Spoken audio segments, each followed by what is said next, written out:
Hello student, myself NK Singh and you are watching NKS academy. Electric field के previous lecture में हमने electric flux की basic definition और उस पे बेस्ड कुछ बेसिक न्यूमेरिकल्स हमने किए थे, जिसमें मैंने आपको ओपन सरफेस का एग्जाम्पल दिया था, साथ साथ में हमने क्लोज सरफेस वाला भी एग्जाम्पल लिया था। लास्ट में जो हमने क्वेश्चन किया था वो एक क्यूब वाला किया था, जिसमें इलेक्ट्रिक फील्ड इंटेंसिटी वेरी करती थी अलोंग एक्स डायरेक्शन, और उस क्यूब के अंदर का टोटल फ्लक्स हमने निकाला था। साथ साथ हम लोगों ने यह भी किया था कि अगर कोई यूनिफॉर्म फील्ड है, उसमें किसी क्यूब को डाल दें या किसी सिलेंडर को डाल दें, तो उसके टोटल सरफेसेस में टोटल फ्लक्स कितनी हो जाती थी? 0 हो जाती थी। क्लियर? तो इस तरह की कंसेप्ट मैंने प्रीवियस लेक्चर में दिया है, और जो लोग इस सेशन को पहली बार देख रहे हैं तो आप अपने आई बटन पे क्लिक करके पहले उस सेशन को देख लीजिए, फिर आपको ज्यादा फील आएगी। इस वीडियो सेशन की जो स्टार्टिंग होगी एक्चुअली क्वेश्चन से ही होगी। हमने जो इलेक्ट्रिक फ्लक्स की बेसिक डेफिनेशन पढ़ी थी उसी पे बेस्ड, और एरिया वेक्टर का जो स्टार्टिंग में जो कंसेप्ट लिया था उस पे बेस्ड एक दो सवाल हम लोग करके देखते हैं। ठीक है, तो आइए एक छोटा सा सवाल करते हैं। सवाल कुछ इस तरीके का है। मान लीजिए कि आपके पास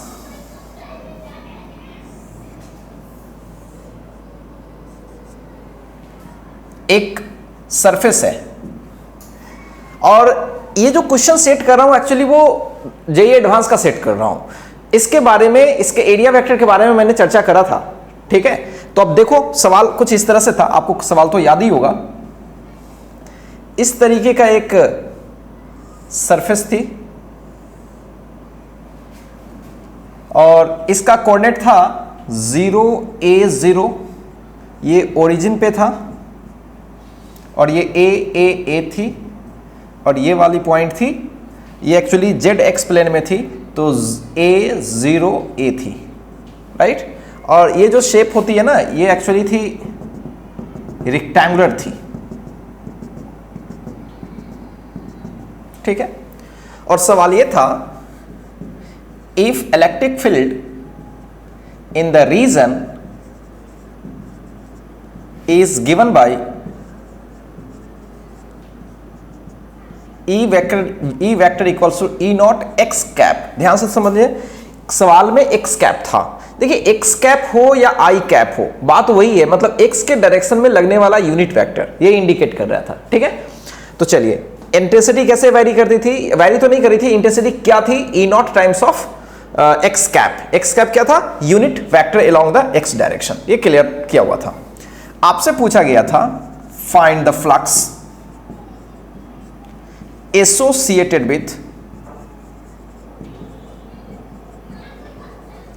given shaded area।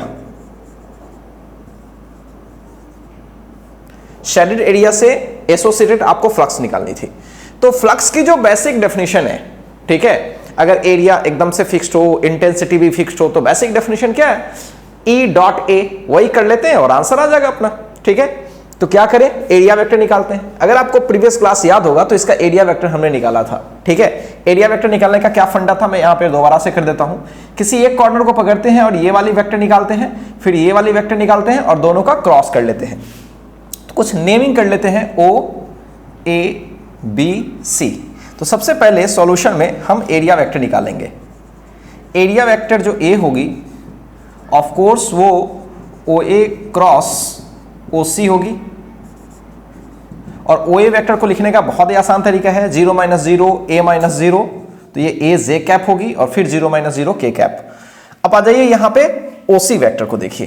तो OC वेक्टर को देखेंगे तो क्या होगी? सोचिए, A - 0 AI कैप, फिर 0 - 0 0 और A - 0 A, यानी A K कैप। अगर क्रॉस करें तो पहले तो A को कॉमन लेते हैं, तो A स्क्वायर, और J को मुझे क्रॉस करवानी है I प्लस K के साथ, जो कि बहुत ही आसान है। J का I के साथ क्रॉस करेंगे तो ऑब्वियसली माइनस K होगी, राइट। I J होती है तो प्लस K, तो J I होगी तो माइनस K, J और K जाएगी तो फिर I प्लस में। तो ये हो गया आपका एरिया वेक्टर। अब आइए इलेक्ट्रिक फील्ड इंटेंसिटी वेक्टर किधर है? E not times of X cap, जिसको हम I कैप भी लिख सकते हैं। तो इंटेंसिटी वेक्टर ऐसा कुछ है, E not times of x cap, जिससे हम E नॉट आई कैप भी लिख सकते हैं। तो आपको टोटल फ्लक्स पूछा गया था, बेहद आसान सवाल है। टोटल फाई जो होगा वो ई डॉट ए होगी और डॉट लगा लेते हैं, तो ये हो गया ई नॉट आई और डॉट करनी है हमें ए वेक्टर से which is a square times of minus के प्लस आई। देखिए डॉट में तो आपको पता ही है ना, आई का के के साथ डॉट होगा 0 हो जाएगा और आई के साथ आई का डॉट होगा तो वो 1 होता है, तो आई के साथ ही जाने वाला है। तो सोचिए ये तो खत्म ही हो गया और ये इसके साथ जाएगा तो +1, ए स्क्वायर पहले है तो ये हो जाएगा E naught A square I dot I क्या हो जाएगा, ऑफ कोर्स 1 हो जाएगा।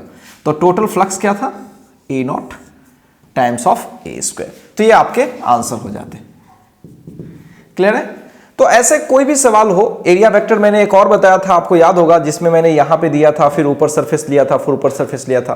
तो इस तरह से कोई भी सरफेस ले लिया जाए और आपसे फ्लक्स पूछा जाए तो आप पहले उसका एरिया वेक्टर फाइंड आउट कर लीजिए और उस पर इंटेंसिटी को आप एक बार वॉच कर लीजिए, फिर आंसर कर लीजिए। कोई शक तो आप इसको कॉपी कर लीजिए अच्छे से। फिर हम लोग नेक्स्ट सवाल पे आते हैं।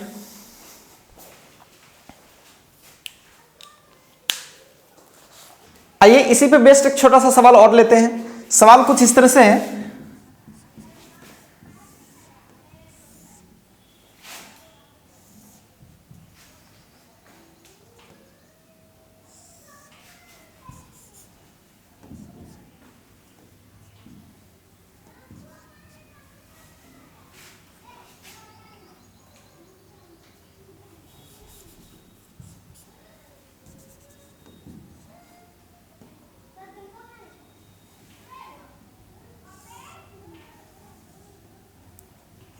ऐसा कुछ सिचुएशंस गिवन है, यहां से 60 डिग्री पे 10 मैग्नीट्यूड का एक ये साइड है और ये जो साइड गिवन है वो 20 मैग्नीट्यूड का है मीटर में, और ये जो शेडेड एरिया है ऑब्वियसली ये रेक्टेंगुलर दिख रहा होगा।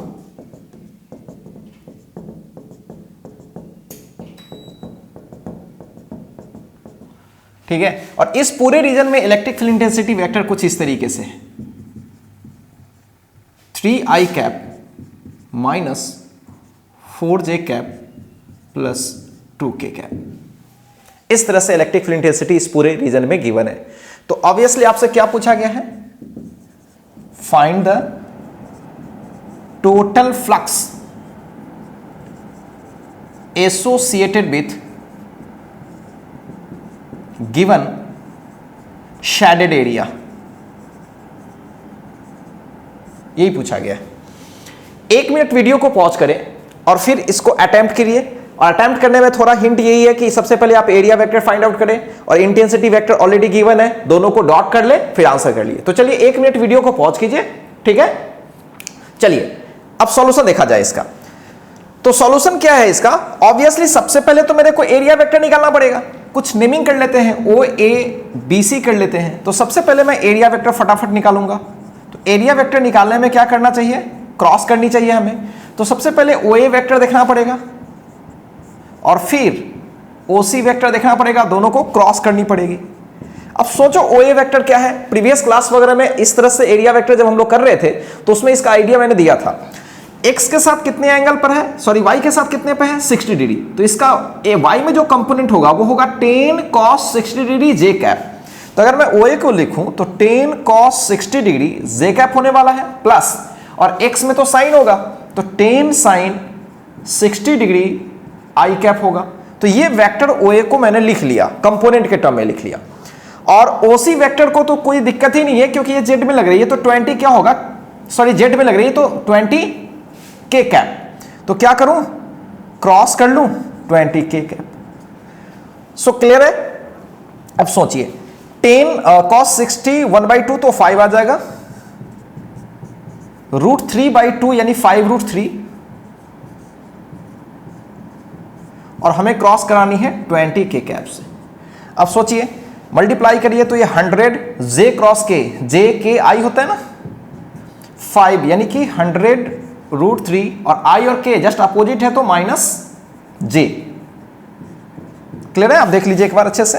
तो ये रहा एरिया वेक्टर। देखिए इस सब चीजों को एक बार आप समझ गए तो थोड़ा फास्ट कैलकुलेशन करें, राइट। तो आप फिर से एक बार देखिए, OA वेक्टर में y के साथ 60 डिग्री, तो y कंपोनेंट क्या होगा सोचो, tan cos 60, x वाला क्या होगा, tan sin 60, क्लियर है, इस साइड में होगा, इस साइड में होगा, पॉजिटिव में दोनों है, सो प्लस प्लस मैंने किया है, और ये तो z में है तो 20 k कैप होगा। अब इसका वैल्यू आपको 1/2 5 आ गया, √3/2 यानी 5√3, क्लियर है, और 20 k कैप। अब आपको ये भी पता है कि i j क्या होती है, j k क्या होती है, तो j k i होती है, देख सकते हो, j और k, यहां पे देखो j और k क्या होती है, प्लस i, और i और k क्या होती है, अपोजिट है तो ये माइनस j। इस तरह से मैंने i और j में एरिया वेक्टर फाइंड आउट कर लिया। इंटेंसिटी वेक्टर गिवन ही है, सोचो इंटेंसिटी वेक्टर गिवन ही है, ये है 3i - 4j + 2k कैप। तो फ्लक्स क्या हो जाएगी, बस डॉट लगाते हैं, डायरेक्ट डॉट लगाते हैं। देखिए i वाला i के साथ जाएगा तो 100 टाइम्स ऑफ 3 300 आएगा, चलो j वाला j के साथ जाएगा तो ये -100√3 और ये -4, तो क्या हो जाएगा +400√3, और k वाला इसमें है ही नहीं, उसमें है ही नहीं, तो जो भी वैल्यू आए इसकी, राइट, वो आपके आंसर्स हो जाएंगे। तो आप 1.732 वगैरह कर लो, थोड़ा अप्रोक्स में कर लो, 680 आ जाएगा, आप देख लो, तो फाइनली ये हो जाएगा 980, और यूनिट वोल्ट मीटर। तो क्लियर है, इसमें कहीं कोई ज्यादा टफ नहीं। आइए एक बढ़िया सवाल देखते हैं। इस सवाल में क्या है, आपके पास एक सर्कुलर रीजन गिवन है, और सर्कुलर रीजन के सेंटर से इनफाइनाइटी लेंथ पर एक रॉड रखी गई है, ठीक है, जिसका एक एंड उसके सेंटर पे है और इनफाइनाइट लेंथ आगे बढ़ी गई है। तो सवाल क्या है, आपसे फ्लक्स पूछी जा रही है। ये एक बढ़िया सवाल है, इस तरह से है, इन्फिनिटी पे गई है, पॉजिटिव चार्ज है ये, और ये पूरा का पूरा ये रीजन है, और इसकी रेडियस गिवन है R। इस पर charge per unit length lambda है। तो आपसे क्या पूछा गया है, फाइंड द टोटल फ्लक्स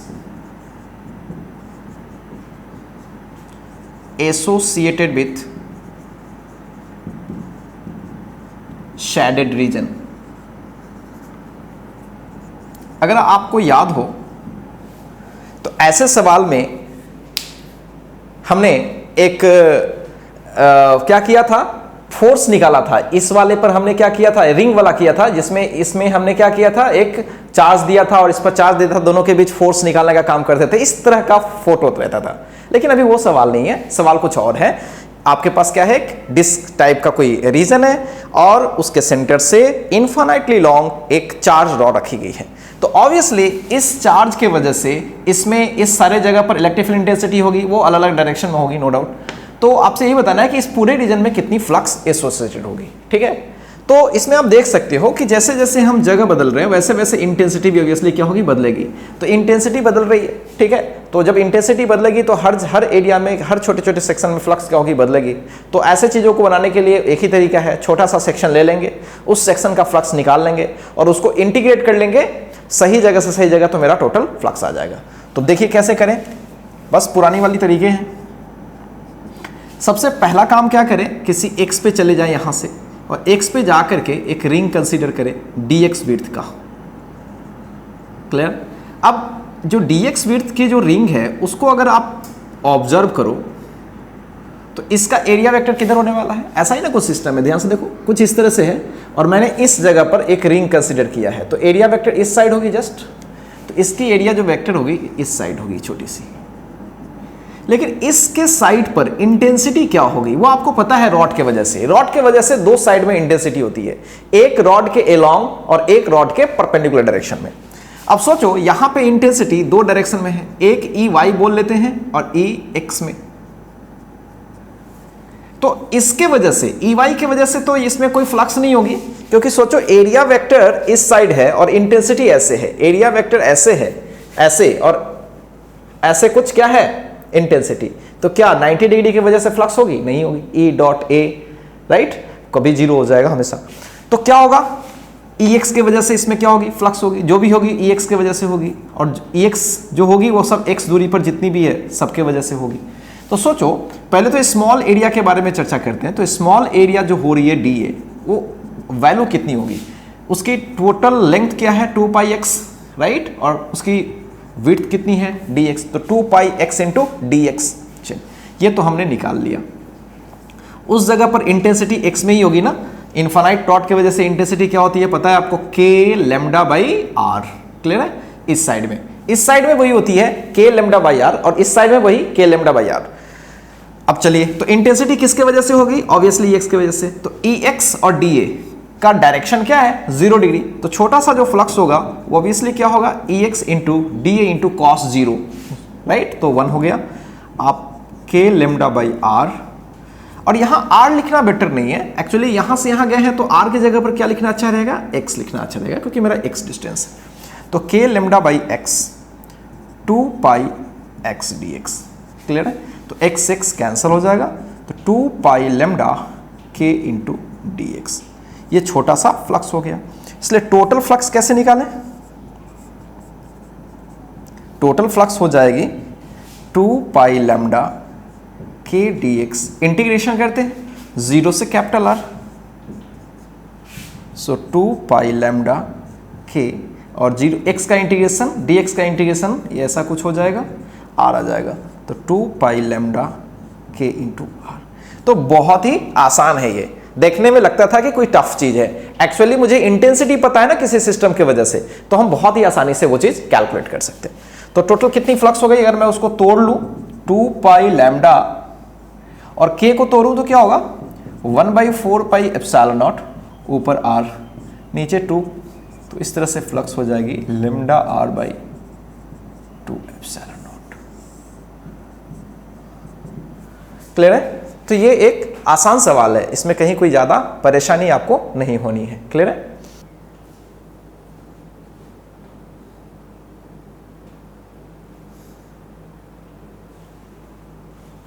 तो अभी तक हम लोगों ने क्या किया, इलेक्ट्रिक फ्लक्स का बेसिक डेफिनेशन किया। इलेक्ट्रिक फ्लक्स के डेफिनेशन से राइट हमने डिफरेंट ऑब्जेक्ट का, डिफरेंट क्लोज्ड फोटो का और ओपन फोटो का भी हमने क्या किया, फ्लक्स निकाला अलग अलग सिचुएशंस में। ऐसे बहुत सारे क्वेश्चंस और भी फ्रेम किए जा सकते हैं, राइट। लेकिन आपको एक जनरल आइडिया हो गया तो आप किसी भी सवाल को अप्रोच कर सकते हैं। अब एक छोटी सी चीज मैं आपको बताना चाहूंगा इसमें, सॉलिड एंगल, राइट। एक्चुअली क्या होता है ना कि एक दो सवाल ऐसे होते हैं जो सॉलिड एंगल के कंसेप्ट से बहुत ही आसानी से हम बना सकते हैं, ठीक है। अगर मुझे सॉलिड एंगल का कंसेप्ट है तो बहुत जल्दी वो सवाल टैकल कर लेंगे। तो सॉलिड एंगल का कंसेप्ट क्या है, वो प्लेन एंगल से थोड़ा डिफरेंट है। तो सबसे पहले हम सॉलिड एंगल का कंसेप्ट लेते हैं और सॉलिड एंगल और प्लेन एंगल वगैरह में कुछ रिलेशंस वगैरह एस्टैब्लिश करते हैं और तब फिर उस चीज को यूज करते हैं फ्लक्स कैलकुलेशन के लिए। और एक बात और ध्यान रखिएगा, ये जो सॉलिड एंगल का जो कंसेप्ट है और ये जो फ्लक्स का जो कैलकुलेशन है, इन पूरी चीजों को हम ऑप्टिक्स में भी डिस्कस करेंगे, जहां पे कोई लाइट होगी और वहां पे लाइट की हम एक इंटेंसिटी फाइंड आउट करने की कोशिश करेंगे किसी पर्टिकुलर रीजन में, तो वहां पूरा का पूरा सॉलिड एंगल वाला ही कंसेप्ट मुझे हेल्प करेगा। तो चलिए अब से हम लोग क्या स्टार्ट करने वाले हैं, सॉलिड एंगल। तो सबसे पहले समझते हैं कि what is solid angle. Plane angle के बारे में तो आइडिया है ही, तो हमें क्या डिस्कस करना है भाई, सॉलिड एंगल। पहले तो प्लेन एंगल के बारे में आप क्लियर हो जाए क्या है। जैसे कोई भी ऑब्जेक्ट होती है, कोई भी ऑब्जेक्ट, जैसे मान लो कि ये कोई ऑब्जेक्ट है, क्लियर। अगर मुझे कोई बोले कि इस पॉइंट पर ये कितनी एंगल बना रही है, प्लेन एंगल कितनी बना रही है, तो बहुत बेसिक सा फंडा है, जो यहां से इसकी लीनियर जो डिस्टेंस है, राइट, ये जो लीनियर डिस्टेंस दिख रही है, बस इसके इस एंड से यहां पे एक लाइन हम लोग मिलाते हैं और यहां पे एक लाइन मिलाते हैं, और ये जो रिवॉल्यूशन है दोनों लाइन की, या दो जो गैपिंग है, एंगुलर जो गैपिंग कह सकते हो, इसी को हम लोग क्या बोला करते हैं, प्लेन एंगल। क्लियर। यहां पे सॉलिड का कोई फील नहीं है, बस सिंपल सा कोई एक लीनियर सेपरेशन और बस उसके बीच की जो एंगुलर जो सेपरेशन हो रही है, इसी को हम लोग जनरली थीटा बोला करते हैं। ये तो आपको पहले से भी फील है। बट सॉलिड एंगल का फील क्या है, देखिए सॉलिड एंगल को अगर फील करनी होगी तो थोड़ा सा आप इस फोटो को ऑब्जर्व कीजिए। जैसे आपने कोन देखा है ना, तो कोन को आप इसको 3D में वॉच कीजिए। जो भी सरफेसेस हैं, इसके ये वाला सरफेस, ये वाला सरफेस, ये वाला जो भी सरफेस है, ये वाला पूरा और उधर से सरफेस है, आप इस पूरे रीजन को 3D में ऑब्जर्व करने की कोशिश कीजिए, पूरे 3D में ऑब्जर्व करने की कोशिश कीजिए। अगर पूरे 3D में ऑब्जर्व कर रहे हैं, पूरे 3D में जो रिवॉल्यूशन एक प्रकार का हम देख रहे हैं, राइट, तो ये जो 3D में जो आपको दिख रहा है पूरा का पूरा सिस्टम, राइट, तो 3D में ये जो कैप जैसा कोई सिस्टम मिल रहा है ना आपको, आप अगर ध्यान से देखेंगे तो 3D में कैप नुमा सिस्टम मिल रहा है, ये पूरा पूरा इस टाइप का ऐसे, तो इसको हम लोग बोलते हैं सॉलिड एंगल। थोड़ा फील करने की चीज है। अगर आपको अभी फील नहीं आ रहा तो मैं एक और तरीका बताता हूं। सपोज करो कि हमारे पास कोई स्फेयर है, राइट, और स्फेयर से किसी एक छोटे से टुकड़े को तोड़ लो, जैसे यहां तोड़ लो, और इसको थोड़ा फील करने की कोशिश करो क्या होगा। अभी मैं एंगुलर ये सेपरेशन, मतलब ये जो लीनियर सेपरेशन की बात मैं नहीं कर रहा हूं, पूरे 3D में मैं जा रहा हूं। जैसे मेरा हाथ देखो ना, इस तरह से कैप नुमा बना हुआ है ना, और यहां पे एक पॉइंट है, तो मैं हर एंड से एक लाइन यहां पे ड्रॉ करूं, सोचो, तो ये पूरा 3D में ये पूरी लाइंस एक कवर कर रही होगी इस तरह से। तो पूरी जो कवरेज है ना 3D में, जो कवरेज है, इसी को हम लोग बोलते हैं सॉलिड एंगल। तो आप देख सकते हो ये जो पूरा का पूरा रीजन दिख रहा है आपको, पूरा का पूरा जो स्फेरिकल रीजन दिख रहा है, फोटो बना पाना इतना पॉसिबल नहीं होता इसमें, तो इस पूरे को हम लोग बोलते हैं सॉलिड एंगल। सॉलिड एंगल को जनरली ओमेगा से हम लोग डिनोट करते हैं। तो आई होप आपको सॉलिड एंगल समझ में आ रहा है। कोई भी 3 डायमेंशनल चीज हो और किसी पर्टिकुलर पॉइंट पर, राइट, 3 डायमेंशनल जो एक फील करवाती है, 3 डायमेंशनल एक रिवोल्यूशन जो फील करवाती है, वही क्या होता है, वही सॉलिड एंगल होता है। क्लियर। और प्लेन एंगल क्या होता है, नॉर्मल सा कोई एक लीनियर सेपरेशन वाली कोई चीज हो और डायरेक्ट एक प्लेन में आ जाए। आप समझ सकते हो कि कोई लीनियर चीजें हैं तो 2 लाइन एक प्लेन में आ रही है, राइट, और कोई 3 डायमेंशनल है तो वो सारी की सारी उसकी जो बाउंड्री होगी ऑब्वियसली वो हर प्लेन में होगी, एक्चुअली वो 3 डायमेंशन में होगी। तो ये जो पूरा अमाउंट ऑफ रिवोल्यूशन हुआ 3 डायमेंशन में, राइट, उसी को हम लोग क्या बोला करेंगे, सॉलिड एंगल। आई होप आपका क्लियर है। अब ये सॉलिड एंगल का क्या डेफिनेशन है, तो सबसे पहले तो समझते हैं प्लेन एंगल का क्या डेफिनेशन है। तो प्लेन एंगल का जो बेसिक डेफिनेशन है वो आपने ट्रिग्नोमेट्री में पढ़ा था कि अगर कोई आर्क हो और इसकी सेपरेशन सपोज करो L है और ये थीटा है, तो इस आर्क लेंथ L और थीटा और इसकी रेडियस अगर R है तो थीटा इक्वल्स L/R, यही प्लेन एंगल का बेसिक डेफिनेशन है, राइट। सिमिलरली अगर मुझे सॉलिड एंगल का डेफिनेशन देना हो तो हम उसको आर्क में देकर के एक स्फेरिकल रीजन में देते हैं, और मान लो कि इसका छोटा सा एरिया अगर A है या छोटा सा एरिया अगर मैं DA लेता हूं और इसकी रेडियस अगर R है, तो सॉलिड एंगल का जो डेफिनेशन होता है मैथमेटिकल, वो होता है छोटा सा एरिया DA और ये जो सारे जो सरफेसेस है ना इसके सब जगह के जो डिस्टेंसेस है R, वो R²। तो बेसिक डेफिनेशन तो यही है।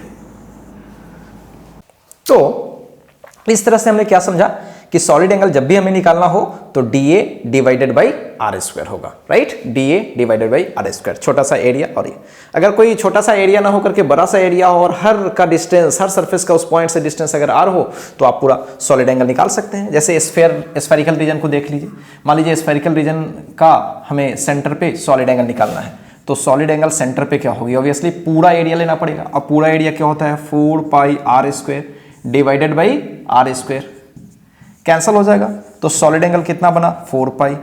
क्लियर है। और एक और बात, सॉलिड एंगल की यूनिट क्या होती है, स्टेरेडियन, ठीक है, कौन सी, स्टेरेडियन। तो ध्यान रखिएगा,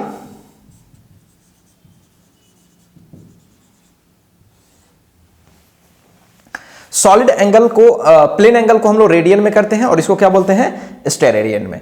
तो एक बात तो समझ में आ गई कि पूरा जो स्फेरिकल रीजन हुआ, अच्छे से ऑब्जर्व कीजिए, पूरा जो स्फेरिकल रीजन हुआ, पूरा स्फेरिकल रीजन किसी पर्टिकुलर पॉइंट पर कितना एंगल फॉर्म कर रही होती है, 4π स्टेरेडियन। पूरे कवर कर लिया पूरे रीजन, राइट, तो वो कितना एंगल बनाएगा, 4π स्टेरेडियन। इस बात को हमेशा आप याद रखिए, ठीक है। और एक बात और दिमाग में रखिएगा हमेशा, देखिए जैसा कि हम लोग अगर यहां पे अभी डिस्कस कर रहे थे प्लेन में, कि जैसे मैं एक इस तरह का फोटो ले लिया, ये लीनियर ले लिया, राइट, अच्छा, और इस पूरे रीजन से ये मेरा एंगल थीटा है, राइट। अगर मैं इस लाइन को थोड़ा ऐसे कर दूं तो क्या ये जो लाइन है एंगल सेम बना रही है कि अलग बना रही है, सेम ही बना रही है। ये लाइन की बात करें तो क्या सेम ही बना रही है, बिल्कुल। तो इस बात को हमेशा याद रखिएगा कि ये लाइन के चेंज हो जाने से, राइट, जो इसकी बाउंड्री अगर यहाँ पे और इसकी बाउंड्री अगर यहाँ पे अप्रोच कर रही है तो एंगल सबके, चाहे इसके हो चाहे इसके हो चाहे इसके हो, सारे के एंगल थीटा क्या हो रही है, सेम बन रही है। ये बात क्लियर है। अच्छा, एक और बात, सॉलिड एंगल में भी अगर मान लो कि यहां पे मैंने एक पूरा का पूरा स्फेरिकल रीजन लिया और हमने बोला कि कितना एंगल यहां बना है, तो 4π स्टेरेडियन बना है, क्लियर। लेकिन अगर यहीं पे कुछ इस तरह का फोटो हो, इस तरह का हो, और आपसे पूछे कि यहां पे कितना बनेगा, तो ये भी तो पूरा का चाहे जैसा भी रीजन हो पूरा स्पेस को कवर कर लिया, तो ये भी कितना बनने वाला है, 4 पाई स्टेरेडियन ही बनने वाला है। ठीक है, तो इसमें भी जैसे कि यहां है, ऐसे है, मतलब जो एक कवरिंग जो एरिया है, चाहे वो इससे भी कवर कर लो, चाहे इससे भी कवर कर लो, चाहे इससे भी कवर कर लो, यहां भी वही बात है कि अगर आपके पास एक कंप्लीट स्फेरिकल रीजन है या स्फेरिकल रीजन नहीं भी है, कुछ इरेगुलर शेप का है लेकिन वो पूरा कवर किया हुआ है, तो वहां भी क्या होने वाला है, 4 पाई स्टेरेडियन ही बनने वाला है। हाँ, ये कैलकुलेशन के लिए मेरा थोड़ा आसान है, इसलिए हम इसको यूज कर लेते हैं। क्लियर है? तो आई होप आपको ये चीजें समझ में आ रही होगी कि जब भी आपको अगर सॉलिड एंगल निकालना हो तो आपको क्या करना पड़ेगा, पूरा कवरिंग एरिया और divided by r square. Hopefully clear है? तो अगर आपको ये चीज पता हो गया, सॉलिड एंगल का कंसेप्ट पता हो गया, तो अब हम लोग कोशिश करेंगे कि सॉलिड एंगल और प्लेन एंगल में कुछ कनेक्शन एस्टैब्लिश करें। क्लियर है? तो चलिए पहले आप इस चीज को एक छोटा सा कॉपी कर लीजिए और फिर हम लोग सॉलिड एंगल और प्लेन एंगल के बीच एक रिलेशन एस्टैब्लिश करने की कोशिश करते हैं।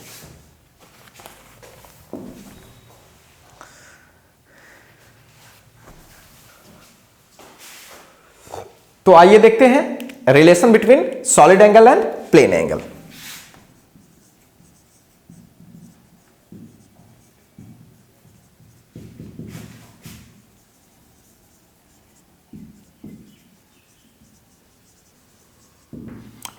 तो हमको क्या स्टेब्लिश करना है, relation between solid angle and plane angle. ठीक है, क्या करें सोचिए। मान लीजिए कि आपके पास कोई स्फेरिकल रीजन है ये,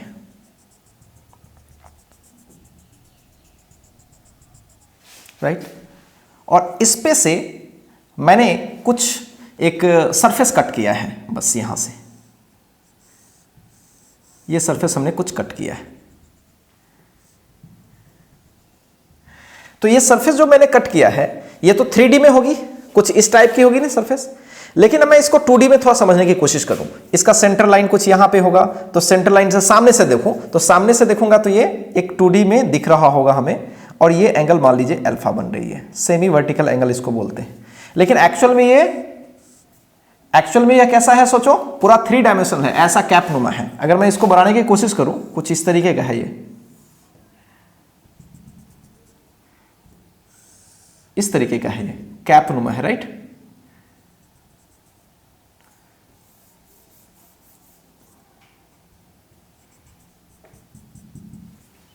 ठीक है, इस तरह से। ये प्लेन नहीं है, ध्यान रखिए, ये प्लेन नहीं है, ऐसे कैप नुमा है, जस्ट इस तरह से। तो हमें क्या करना है कि सॉलिड एंगल, ये जो पूरा कैप, ये जो कैप जो सॉलिड एंगल बना रही होगी, राइट, और ये जो कैप का जो 2D में अगर मैं फील करूं तो ये जो एंगल बना रही है 2 अल्फा या सेमी वर्टिकल एंगल अल्फा बोल रहे हैं, तो इस अल्फा में और जो सॉलिड एंगल बनेंगी उसमें क्या रिलेशन होगा, राइट। सॉलिड एंगल मान लीजिए ओमेगा है और सेमी वर्टिकल एंगल अगर अल्फा है, तो उसमें क्या कनेक्शन होगा। अब सोचिए जरा, क्या सॉलिड एंगल का डेफिनेशन है, सॉलिड एंगल का डेफिनेशन है वो area divided by r square, यही है। तो मुझे सॉलिड एंगल निकालने के लिए हर हाल में एरिया निकालना पड़ेगा। छोटा सेक्शन है तो छोटा सेक्शन का एरिया, अगर बड़ा सेक्शन है तो पूरा area divided by r square करना पड़ेगा। और अगर मैं इस पूरे स्फेरिकल रीजन में जा रहा हूं तो हर जगह से डिस्टेंस क्या है, आर, तो कोई इश्यू नहीं है, मुझे डायरेक्ट इसका एरिया निकाल लेना है और अपना आंसर हो जाएगा। क्लियर है? अब इसका एरिया कैसे निकाली जाए, ये अपने आप में एक थोड़ी टीडियस वर्क होती है। ठीक है, इसका एरिया कैसे निकाली जाए, अब ध्यान से देखिए।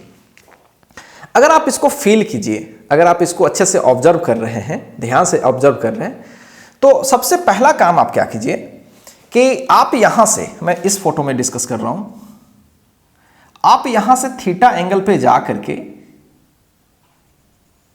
डी थीटा पे थोड़ा बढ़ जाइए और थीटा एंगल पे जाके डी थीटा एंगल पे बढ़ करके आप एक रिंग कंसीडर करिए। तो इस तरह से आप देख सकते हैं कि थीटा एंगल पे जाकर के मैंने डी थीटा का एक, मैंने क्या डी थीटा पर जाकर क्या किया है, एक छोटा सा रिंग कंसीडर किया है। बहुत लोगों को 3D में ये चीज फील भी नहीं आ रहा होगा। चलिए मैं आपको थोड़ा फील करवाने की कोशिश करता हूं, मैं कहने की क्या कोशिश कर रहा हूं। ठीक है, सपोज कीजिए कि मेरे पास एक छोटा सा ये बल्ब है, अगर आपको ये दिख रहा होगा, आप देख लीजिए ध्यान से। तो ये पूरा स्फीयर का एक पार्ट है, राइट। तो हमने क्या किया है, यहां से एक छोटा सा स्फेरिकल रीजन कट किया था। देख सकते हैं, आपको दिख रहा होगा ये छोटा सा जो स्फेरिकल रीजन है, आपको नज़दीक से मैं दिखा दूँ, ये दिख रहे हैं। तो ये जो स्फेरिकल रीजन है, ये स्फेरिकल रीजन ये वाला, इसी का मुझे क्या करना है, एरिया बनाना है। तो वही मैं कोशिश कर रहा था कि इसका जो सेंट्रल लाइन है, आप देख सकते हैं ये जो सेंट्रल लाइन है, तो सेंट्रल लाइन से मेरा एक लाइन यहां था, तो मैं यहां से क्या किया, थीटा एंगल पे जा करके और डी थीटा पे जाके एक रिंग कंसीडर किया। सोचिए कि अब यहां से एक सीधे लाइन गई होगी अंदर से और यहां पे जा करके और डी थीटा पर एक अगर मैं रिंग कंसीडर करूं तो कुछ इस तरीके का रिंग कंसीडर होगा। फील कीजिए, बस यही इसी रिंग के बारे में मैं चर्चा कर रहा हूं। होपफुली आप समझ रहे हैं, इस रिंग के बारे में चर्चा कर। तो ये जो रिंग है ना, ऐसा ही कुछ है ये रिंग। अब इस रिंग का मुझे एरिया चाहिए होगा, तो इस रिंग, पतले से रिंग का एरिया निकालने के लिए इसकी लंबाई 2 पाई r कर ले और जो थिकनेस है वो मल्टीप्लाई कर ले, तो एरिया आ जाएगा। क्लियर है? तो देखिए कैसे निकालते हैं। तो जैसे हम थीटा एंगल पे गए, ठीक है, और ये जो मैंने अपने रिंग कंसीडर किया, तो सबसे पहला काम तो ये डिस्टेंस क्या हो जानी है, r, ये भी डिस्टेंस क्या हो रही है, r। तो ये इसकी जो चौड़ाई है, इसकी जो चौड़ाई है वो कैसे निकालोगे, देखो डी थीटा इतना है, ऐसा कुछ, तो ये है चौड़ाई, मान लो dl, और ये डी थीटा बना रहे हो, और ये पूरा का पूरा क्या है, r। तो D theta will be dl by r, सो उसकी चौड़ाई यानी उसकी विड्थ क्या हो जाएगी, r डी थीटा। ये तो पहले से भी आपको मालूम है इस तरह की चीजें। सो dl हमने निकाल लिया। अब इसकी रेडियस क्या होगी, जब तक कि रेडियस पता न चल जाए तब तक ये हम निकाल नहीं पाएंगे। तो ये पूरा का पूरा r है, ये थीटा है, तो ऑब्वियसली ये क्या होगा, r साइन थीटा। सोचो ये पूरा का पूरा r, तो यहां से सेंटर से, रिंग के सेंटर से अगर मैं यहां मिलाऊं तो ये परपेंडिकुलर हो जाएगा, ये थीटा, तो ये वाला क्या होगा, r साइन थीटा। तो इसलिए रिंग का एरिया क्या होगा, एरिया ऑफ रिंग क्या होगी, स्मॉल, वो क्या होगी, सोचो, वो होगी 2 पाई उसकी radius which is r sine theta, length into उसकी विड्थ क्या है, r डी थीटा। तो ये फाइनली क्या हो गया, 2 pi r square sine theta into दिट। तो हमने क्या कर लिया, छोटा सा एरिया निकाल लिया। अब छोटा सा एरिया निकाल लिया तो अब पूरा इंटीग्रेट कर ले, कहां से कहां, सोचो, जीरो से अल्फा, सोचो, क्योंकि देखो अगर मैं थीटा पे गया तो ऐसा नहीं है कि इधर का कवर नहीं है, इधर का भी कवर हो गया। थीटा पे गया तो इस साइड में भी कवर हो गया और इस साइड में कवर हो गया। तो मैं केवल 0 से अल्फा कर लूं तो पूरा रीजन का क्या हो जाएगा, एरिया पता पड़ जाएगा। क्लियर है? तो टोटल एरिया निकालने के लिए क्या करें,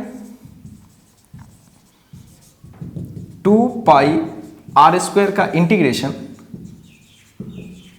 फ्रॉम 0 टू अल्फा, और 2 pi r square sine theta का integration minus cos theta, minus पीछे cos theta from 0 to alpha, और आप इसको सॉल्व कर लीजिए, minus 2 pi r square cos alpha minus cos 0 1, और माइनस उसमें इंट्रोड्यूस कर लीजिए। तो टोटल आपका जो एरिया हो जाएगा वो हो जाएगा 2 pi r square 1 minus cos alpha.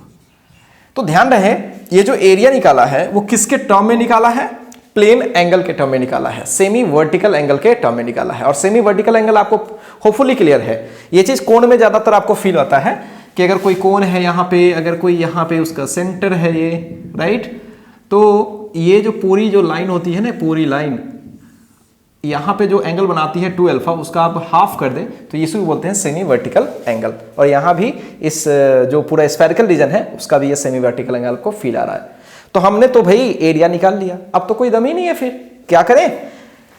Solid angle का डेफिनेशन होता है कि area divided by r square, पूरा एरिया ए है, आर स्क्वायर से डिवाइड करें, तो पूरा एरिया निकाल रखा है 2 pi r square 1 minus cos alpha divided by r square, cancel, ये हो गया 2 पाई 1 माइनस कॉस अल्फा। तो ये तो पता पड़ गया कि पूरे अल्फा, अगर कहीं कोई अल्फा एंगल बन रही है सेमी वर्टिकल, अल्फा इधर और अल्फा इधर, अगर कोई रीजन वो क्रिएट कर रहा है तो कितना सॉलिड एंगल बना रहा होगा, बोलो 2 पाई 1 माइनस कॉस अल्फा। इस चीज को आप हमेशा याद रखेंगे, डेरिवेशन इंपॉर्टेंट नहीं है इसका, बस अगर ये रिजल्ट याद है तो हम लोगों का फ्लक्स में काम हो जाएगा। ठीक है, तो पहले इस चीज को कॉपी कीजिए, एक बार फिल कीजिए, फिर इसका यूज करके मैं आपको फ्लक्स के 1-2 सवाल करके बताता हूं। ठीक है, आइए मैं आपको सॉलिड एंगल का यूज करके एक फ्लक्स पे सवाल सेट करके बताता हूं। याद होगा मैंने एक सवाल सेट किया था प्रीवियस क्लास में कि अगर कोई क्यू चार्ज हो और यहां से सम डिस्टेंस पे अगर हमारे पास कोई एक सर्कुलर रीजन हो, इसकी रेडियस कुछ r हो, तो इसमें फ्लक्स पूछा गया था आपसे, याद होगा, find the flux associated with given area. तो इसके आंसर्स तो आपको आ ही गए थे, कैसे निकालते थे वो भी आपको पता है। एक्स पे जाके छोटा सा सेक्शन लिया था, उसमें फ्लक्स देखा था और उसको इंटीग्रेट किया था 0 से r तक, तो टोटल फ्लक्स आ गया था, वो आपको आता है। बट मैं चाहता हूं कि इस क्वेश्चन को फ्लक्स के सॉलिड एंगल के कंसेप्ट से बनाएं। तो सॉलिड एंगल से बनाने के लिए थोड़ा समझने की कोशिश कीजिएगा। ये सिस्टम था, राइट, इसी में हमें फ्लक्स निकालनी है। ये कितनी सॉलिड एंगल यहां बना रही है वो हमें पता नहीं है, ध्यान से सुनिए, ये कितनी सॉलिड एंगल यहां बना रही है वो हमें पता नहीं है। अब बहुत लोगों के मन में आ रहा होगा कि सर वो क्यों नहीं पता है, इसका एरिया तो आप निकाल ही सकते हो, डिवाइडेड बाई r स्क्वायर कर सकते हो, ठीक है। तो ध्यान से कंफ्यूज नहीं होइएगा आप लोग। ये जो मैंने बताया था थीटा बराबर DA बाई r स्क्वायर, या फिर जो भी था area divided by r square, जहां r इसके सरफेस के हर इंच से डिस्टेंस कितनी थी, r ही थी, तब ये फॉर्मूला वैलिड होता था। हर सरफेस से क्या होती थी, r। क्या सोचो तो अगर मैं यहां से डिस्टेंस इस इंड का निकालूं, राइट, और इस इंड का निकालूं और इस इंड का निकालूं, क्या सारे से डिस्टेंस सेम होगी क्या? नहीं, सरफेस फ्लैट है ना भाई, और यहाँ पॉइंट है, तो यहाँ से डिस्टेंस ज्यादा है, यहाँ से डिस्टेंस ज्यादा है, यहाँ से डिस्टेंस कम है। हाँ, अगर यही स्फेरिकल रीजन हो जाता है, राइट, तो स्फेरिकल रीजन के हर पॉइंट से डिस्टेंस क्या है, क्लियर है? ये बात फिल कीजिएगा। बहुत बच्चे लोग अप्लाई करते हैं कि सर एरिया यहाँ पे पाई r स्क्वायर होगा, डिवाइडेड बाई r स्क्वायर कर लेंगे, ठीक है, एरिया पाई r स्क्वायर होगा, लेकिन आप r स्क्वायर नहीं कर सकते क्योंकि हर सरफेस उससे r डिस्टेंस पे नहीं है। So clear? तो चलिए, तो ये बात तो तय है कि हम इसका सॉलिड एंगल फिलहाल तो निकाल नहीं पाएंगे, ठीक है। एक काम करते हैं, अगर मैं यहां से, अगर इसके इस इंड से इस इंड से अगर मैं एक स्फीयर कंसीडर करूं, कुछ इस तरीके का, फिल कीजिएगा बस।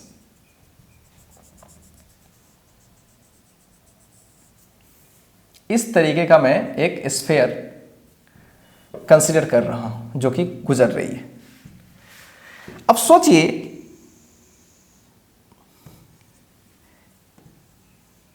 ये जितनी सॉलिड एंगल यहां बना रही होगी, ऑब्वियसली ये भी उतनी ही सॉलिड एंगल बना रही होगी। याद होगा मैंने लाइन वाला बताया था कि अगर एक लाइन हो और यहां पे जितनी एंगल बना रही है ये भी उतनी ही, बस, क्योंकि प्रोजेक्शन तो वही है ना, इसका प्रोजेक्शन इस पे तो वही होगा, राइट। तो चलो, तो सॉलिड एंगल ये पूरी रीजन कितनी बनाएगी, ये कितनी बनाएगी, ये डायरेक्ट नहीं भी निकाल सकते, लेकिन हाँ स्फीयर कितनी बनाएगी वो हम निकाले हुए हैं। अगर ये वाली एंगल अगर हमें पता पड़ जाए, ठीक है, ये एंगल अगर हमें पता पड़ जाए तो ये बिल्कुल हम, ये कितना सॉलिड एंगल बनती है वो तो हमें पता ही है, अभी थोड़ी देर पहले निकाला था 2 pi root 1 minus cos alpha, अगर आपको याद हो, ये सॉलिड एंगल बनाती है ये पूरा। तो ये स्फेरिकल रीजन सॉलिड एंगल अगर बना रही है इतना, तो ऑब्वियसली ये वाला रीजन भी कितना बना रही है, सेम ही बना रही होगी, क्लियर है? तो ये तो समझ में आ गया। अब इस चीज को थोड़ा और अच्छे से फील करते हैं, अगर ध्यान से सुनिए। मान लो पूरा रीजन कवर होता तो इस चार्ज के वजह से टोटल कितना फ्लक्स होता। मैंने एक छोटा सा सवाल लिया था जिसमें मैंने आपको बताया था कि एक प्लस क्यू चार्ज है, पूरा स्फेरिकल रीजन है, उसके सेंटर पे है, तो वहां से जो फ्लक्स निकल के आई थी क्यू बाई एप्सिलॉन नॉट आती है, ठीक है।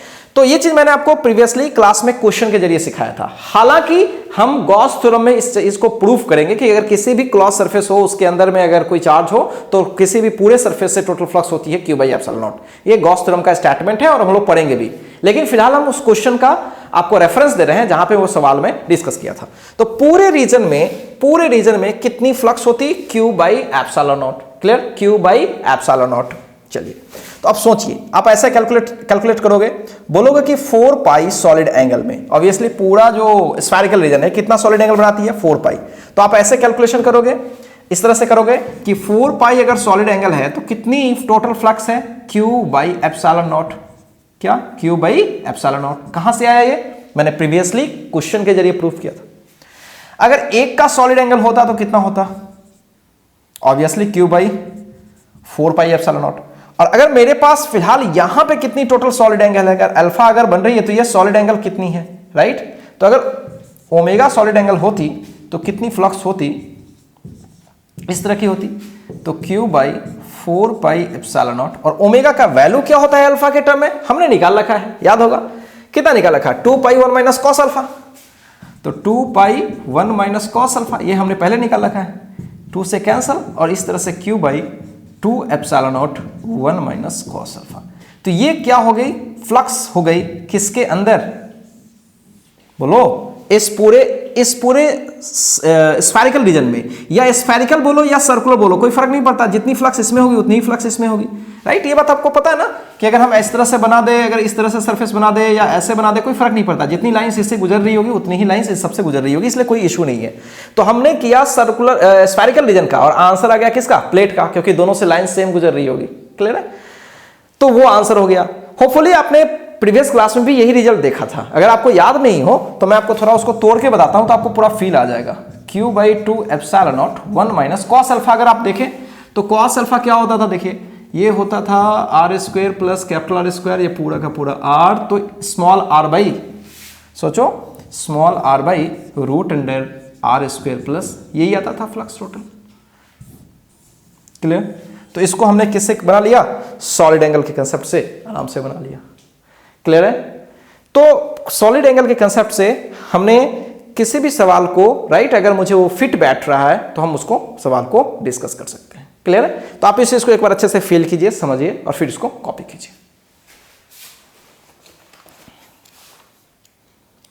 आइए एक छोटा सा सवाल, लेकिन बढ़िया सवाल है वो, ठीक है। अगर उसको सॉलिड एंगल से बनाए तो वो ज्यादा हमें फील आती है, और ऐसे नॉर्मल तरीके से तो कोई फील ही नहीं आती है उस सवाल के लिए। तो वो सवाल कुछ इस तरह से है, बहुत ही फेमस क्वेश्चन है ये। मान लीजिए कि कोई ये प्लस Q1 चार्ज है और ये माइनस Q2 है, राइट। और ऐसा है कि दोनों चार्ज सेम मैग्नीट्यूड की नहीं है। एक इलेक्ट्रिक लाइन ऑफ फोर्सेस मान लीजिए कि कुछ इस तरीके से यहां से रिलीज हुई इस तरह से, और इस पे इंसिडेंट ऐसे हो रही है, राइट। इस साइड में भी कुछ इस तरह से इंसिडेंट हो रही है, क्लियर है। अब इससे ज्यादा मतलब ये मैक्सिमम है जहां तक ये जा रही है, राइट। मान लीजिए कि ये अल्फा एंगल पर रिलीज हो गई नीचे भी, और ये बीटा एंगल पर इंसिडेंट हो गई। बस इतना सा इंफॉर्मेशन है कि जो लाइंस है मैक्सिमम जहां तक वो जा रही है, जहां तक उसका रेंज है, यानी जितने रीजन तक ये फ्लक्स इसका जा रहा है, राइट, इतने के अंदर ही है, जो भी लाइन है इसके अंदर है, और इसका जो भी लाइन है इसके अंदर ही है। तो आपसे पूछा गया है कि इस चीज को देख करके आप बताओ कि Q1 और Q2 का रेशियो क्या है। फाइंड Q1/Q2, बहुत ही फेमस क्वेश्चन है ये। अभी तक जितने भी आप अगर बोर्ड वगैरह में पढ़ते हैं, या बोर्ड एनसीईआरटी में जो भी चीजें हैं, या बोर्ड की जो भी चीजें हैं नॉर्मल, तो नॉर्मल से ये चीजें नहीं बन पाएंगी, सोच ही नहीं पाओगे कि कैसे हम अल्फा और बीटा को रिलेट करें। तो ये फ्लक्स से ही रिलेट कर पाओगे। सोचो मैक्सिमम जो फ्लक्स होगी, ये अल्फा जो प्लेन दिख रहा है ना, तो क्या ये जो लाइंस है प्लेन में जाती है कि 3D में भी ऐसे से जाएंगी, ऑब्वियसली 3D में होगी। अभी तो फिलहाल तो ये प्लेन है, अल्फा हम क्या देख रहे हैं, प्लेन एंगल ले रहे हैं, और यहां बीटा प्लेन है, लेकिन ये इस अल्फा अगर ऊपर है तो उतना ही अल्फा ऐसे जाकर के भी होगी इस तरह से, क्लियर है। सोचो तो पूरे अल्फा सेमी वर्टिकल रीजन में जितनी फ्लक्स ये दे रही है, ऑब्वियसली उतनी ही फ्लक्स ये ले भी रही होगी, ठीक है। जितनी फ्लक्स यहां से जा रही होगी उतनी फ्लक्स यहां पे ले भी रही होगी। तो टोटल फ्लक्स ये कितना दिया और ये टोटल फ्लक्स कितना लिया, वो चीज चेक कर लो, दोनों बराबर ही होगी ऑब्वियसली।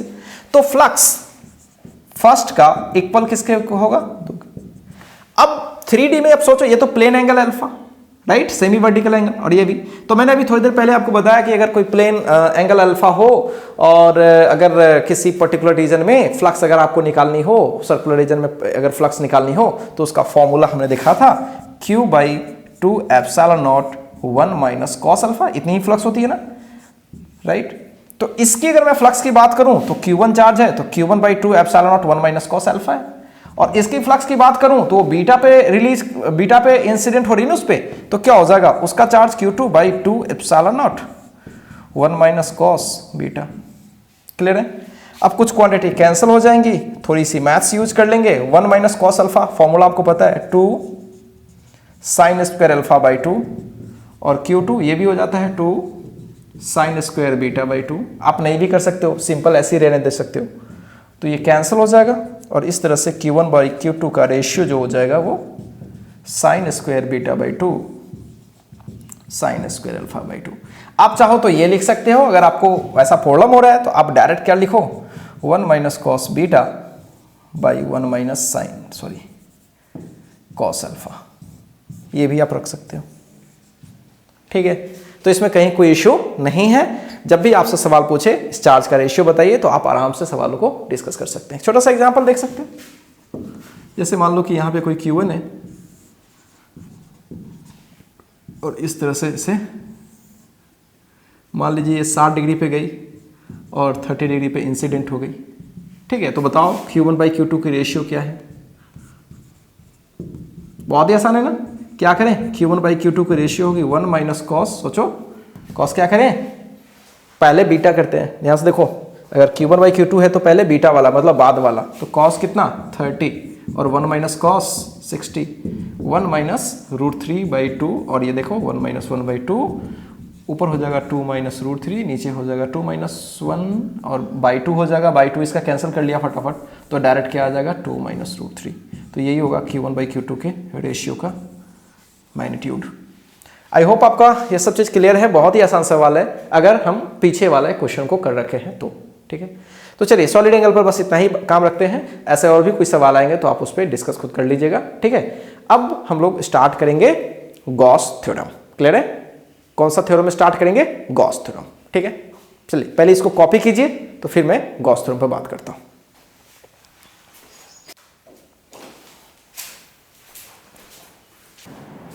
आइए अब हम लोग बहुत ही इंटरेस्टिंग टॉपिक डिस्कस करने जा रहे हैं और जिसका नाम है गॉस थ्योरम। देखिए गॉस थ्योरम जो है वो बोर्ड के लिए बहुत इंपॉर्टेंट है। ठीक है, तो गॉस थ्योरम में बोर्ड के लिए क्या क्या चीजें पूछी जाती हैं पहले मैं आपको क्लियर कर दूं। एक तो आपको डेफिनेशन, ठीक है, उस थ्योरम की जो स्टेटमेंट है वो आपसे पूछी जाएगी। दूसरा, गॉस थ्योरम का एक प्रूफ भी पूछा जाएगा। ठीक है, एक कुछ एग्जाम्पल के हेल्प से आपको प्रूफ पूछा जाएगा कि ये अगर ये चीजें आ रही हैं जो डेफिनेशन में बोली जा रही है वो चीजें कैसी है। तो एक तो आपको डेफिनेशन वाइज चीजें पूछी जाएंगी और दूसरा उस पे बेस्ड कुछ न्यूमेरिकल्स भी पूछा जाएगा और उसका कुछ एप्लीकेशंस भी किया जाएगा जो डिफरेंट ऑब्जेक्ट की वजह से डिफरेंट जगहों पर इंटेंसिटी फाइंड आउट होता है वो। तो ये जो पूरा सेशन है ये पूरा का पूरा बोर्ड प्लस कंपटीशन सब कुछ हम लोग एक साथ मिला के ही करेंगे। कोई ज्यादा टफ नहीं है, कंपटीशन तो इसमें बिल्कुल कुछ नहीं है, बहुत सिंपल चीजें इसमें पूछी जाती है। तो पूरा का पूरा एकदम एक पैकेज में मैं सारी चीजों को बताते चलता हूं, तो सब लोग इस चीज को अच्छे से वॉच कीजिएगा। तो सबसे पहला चीज गॉस थ्योरम क्या है, राइट? तो देखिए गॉस थ्योरम दरअसल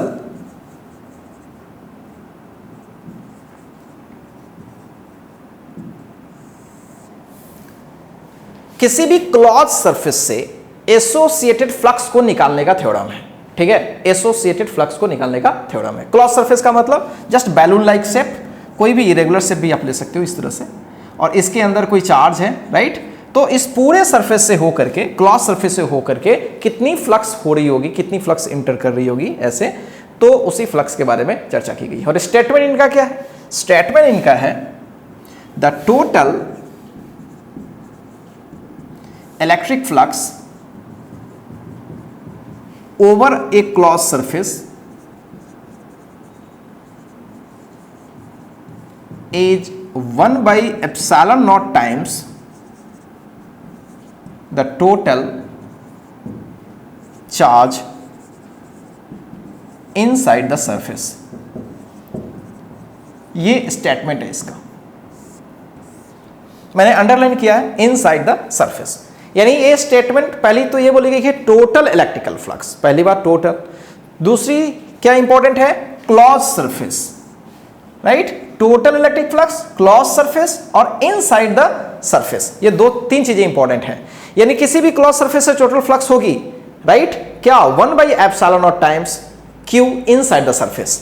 मतलब अगर मैं इसकी बात करूं, अगर मेरे ये क्लोज सरफेस है, इसके अंदर में Q चार्ज है, तो अगर मेरे को टोटल फ्लक्स निकालना होगा तो Q इन जो अंदर में है बाई ε0। तो डेफिनेशन से एक बात तो क्लियर हो गई कि बाहर के चार्ज से कोई लेना देना नहीं है, बाहर के चार्ज से कोई लेना देना नहीं है। और ये बात फील करने वाली भी है, वाकई बाहर के चार्ज से कोई लेना देना नहीं होगा। थोड़ा मैं फील करवाने की कोशिश करता हूं, फिर धीरे धीरे हम अप्रोच करते हैं। अगर आपको प्रीवियस क्लास में याद होगा तो मैंने एक सरफेस लिया था जिसमें बाहर में एक चार्ज लिया था और बोला था कि बताओ इसमें टोटल फ्लक्स कितनी होगी, याद होगा वो चीज। तो मैंने अब बताया था कि यहां से बहुत सारी लाइंस ऐसे जा रही है, इस तरह से लाइंस जा रही हैं, और इस तरह के लाइंस में आपने देखा था कि जितनी लाइन इस सरफेस को क्रॉस कर रही है उतनी ही इस सरफेस को से बाहर निकल रही है। तो एक में इनकमिंग है और एक में आउटगोइंग, और टोटल फ्लक्स क्या होंगी? बराबर, क्योंकि जितनी लाइंस आ रही है उतनी ही लाइन वापस जा रही है। तो क्या इसमें टोटल फ्लक्स क्या हुआ था? 0 हुआ था। किसके वजह से? यस, आउटसाइड में जो चार्ज रहती थी उसके वजह से। सोचो, तो अभी सोचो जो ये थ्योरम बोली गई है इनसाइड के वजह से होगी, तो ऑब्वियसली बाहर में हम चार्ज रखेंगे उससे कोई फर्क पड़ने वाला है क्या? नहीं। तो इसलिए बाहर का चार्ज अगर होगा भी तो हमारे सरफेस से कोई दिक्कत नहीं है। क्लियर? तो इसलिए ये स्टेटमेंट क्या है, flux, total flux associated with A close surface is Q in by epsilon. और इसको हम और अच्छे से लिखें थोड़ा, क्योंकि सरफेस अलग अलग तरीके से वेरी कर रहा होगा, तो इसको हम डिफरेंशियल अगर इंटीग्रल फॉर्म में लिखें इस तरह से, ई डॉट डी एस या डी ए लिख देते हैं, और क्लॉज सरफेस के लिए है तो क्लॉज इंटीग्रल का साइन, और Q in divided by epsilon. ज़्यादा बेटर ऐसे लिखना होगा। क्लियर है? तो इस तरह से ये स्टेटमेंट है गॉस थ्योरम का। तो इस स्टेटमेंट में आपसे जो दिया गया है क्यू इन बाई एप्सिलॉन, इसमें बहुत तरह के सवाल दे देगा, किसी भी टाइप का शेप बना देगा और किसी भी तरीके से क्यू इन आपको निकालना है और एप्सिलॉन नॉट से डिवाइड करना है आंसर। क्लियर है? और इसका प्रूफ भी पूछा जाएगा कि बताओ ये Q in by epsilon not आई है तो इसका क्या प्रूफ हो सकता है। तो इसका जो प्रूफ है एक्चुअल में, वो प्रूफ क्या कहो, एक छोटा सा क्वेश्चन के जरिए उसको सेटिस्फाई करने की कोशिश हम लोग कर रहे होते हैं। ठीक है? तो अगर आपसे इससे प्रूफ पूछा जाए तो प्रूफ ऑलरेडी कर चुके हो। याद करो एक इलेक्ट्रिक फ्लक्स के लेक्चर 1 में शायद, हाँ लेक्चर 1 या 2 में देख लेना, तो उसमें हमने क्या किया था, 2 में ही शायद है वो, कि एक कोई चार्ज लिया था और किसी स्फेरिकल रीजन के सेंटर पे डाला था और टोटल फ्लक्स जब निकाला था तो कितना आया था, याद कीजिए, क्यू बाई एप्सिलॉन नॉट आया था ना। तो वो चीज तो प्रूफ हो ही जाएगा। अगर आप चाहें कि नहीं सर आप यहां पे करके बता दो तो बहुत ही आसान है। अगर इसका कोई प्रूफ पूछ रहा है तो सिंपल कर लो, कंसिडर कर लो कि एक चार्ज है सेंटर पे क्यू और एक स्फेरिकल रीजन मैंने कंसिडर कर लिया और यहां पे एक छोटा सा एरिया कंसिडर कर लिया डी ए, राइट? ठीक है? और इस सेक्शन पर इंटेंसिटी जस्ट आउटसाइड होगी और एरिया वेक्टर तो बाहर ही होगी, रेडियली आउटवर्ड। ये सब हम लोग कर चुके हैं। तो अगर मैं फ्लक्स निकालूं, flux associated with small section या स्मॉल एरिया, तो ऑब्वियसली वो कितनी होने वाली है, वो छोटी सी होने वाली है डी फाई, और वो होने वाली है कितनी, सोचो, E इंटू डी ए इंटू कॉस 0। और E इंटू डी ए क्या है, डी ए जो भी है, लेकिन किसी क्यू चार्ज की वजह से R पर इंटेंसिटी कितनी होती है आपको पता है, 1/4 pi epsilon naught q by r square into d A. Clear है? और ये पूरी चीजें क्या है, कांस्टेंट, चार्ज फिक्स्ड ही है और आर फिक्स्ड ही है। क्लियर है? तो अब क्या करें, टोटल फ्लक्स निकालने के लिए इंटीग्रेट कर लें, तो क्या करें, 1/4 pi epsilon naught q by r square, integration करेंगे डीए का। और आपको पता है कि छोटे छोटे डीए का अगर हम इंटीग्रेशन करें तो पूरा स्फेरिकल रीजन का एरिया आ जाएगा जिसका वैल्यू होता है 4 पाई आर स्क्वायर। तो क्या कर ले, अगर हम यहाँ पे सॉल्व करें इसको तो हमारा टोटल फ्लक्स हो जाएगा Q/4 pi epsilon naught r square और डीए का हो जाएगा 4 पाई आर स्क्वायर। पूरा का पूरा क्वांटिटी कैंसिल हो जाएगा। तो इस तरह से आ गया Q/एप्सिलॉन नॉट। तो ये तो प्रूफ हो गया कि चार्ज अंदर में थी, उसकी वजह से Q/एप्सिलॉन नॉट। अगर कोई बोलता कि बाहर में होती, तो बाहर में तो बाहर की वजह से जो भी होती वो क्या होती, 0, तो अंदर से ही आ रही ना, तो Q/एप्सिलॉन नॉट। सो ये प्रूफ में कोई ज्यादा दम नहीं है, बहुत ही सिंपल है, सिंपल, एकदम सिंपल है, राइट? तो क्या करें अब, तो ये तो हम लोग समझ गए भाई। पहले आप इस चीज को कॉपी कर लीजिए और अब मैं इस पे बेस्ड एक छोटा छोटा चीज राइट करता हूं। तो इस पे बेस्ड एक छोटा सा सवाल और भी है, बोर्ड टाइप का सवाल है। वो सवाल ये है, कभी कभी आपसे पूछा जाता है कि गॉस थ्योरम को यूज करके कूलम्स लॉ, गॉस थ्योरम को प्रूव करके, मतलब इसका गॉस थ्योरम का जो स्टेटमेंट है उसको यूज करके कूलम्स लॉ को प्रूव करो। ये भी कोई दम नहीं है। गॉस थ्योरम एक्चुअली अभी सोचो, जो ये गॉस थ्योरम हमने प्रूव किया है कूलम्स लॉ से ही तो किया है। अब बोलोगे सर वो कैसे, कूलम्स लॉ से कैसे किया? ये जो इंटेंसिटी हमने निकाला है 1/4 pi epsilon naught r square, ये कहां से निकालते हो? ये इंटेंसिटी का जो फॉर्मूला आता है यूनिट चार्ज पे लगे हुए फोर्स से निकालते हो ना। तो यूनिट चार्ज पे लगा हुआ फोर्स का कैलकुलेशन इंटेंसिटी होता है, और वो कैलकुलेशन कहां से किया था हमने, कहां से किया था? कूलम्स लॉ से किया था। तो एक्चुअली आप कूलम्स लॉ को ही यूज कर रहे हो, राइट ना। और यहां पे गॉस थ्योरम को क्या कर रहे हो, प्रूफ कर रहे हो। तो आप उल्टा कर लो तो क्या हो जाएगा, कूलम्स लॉ आ जाएगा। तो चलिए पहले आप इसको कॉपी करिए, तो मैं वो सवाल करके बताता हूं कि कैसे हम कूलम्स लॉ को गॉस थ्योरम से प्रूफ करते हैं। ठीक है, कॉपी कीजिए। तो आइए देखते हैं कैसे हम कूलम्स लॉ को प्रूफ करते हैं गॉस थ्योरम के हेल्प से।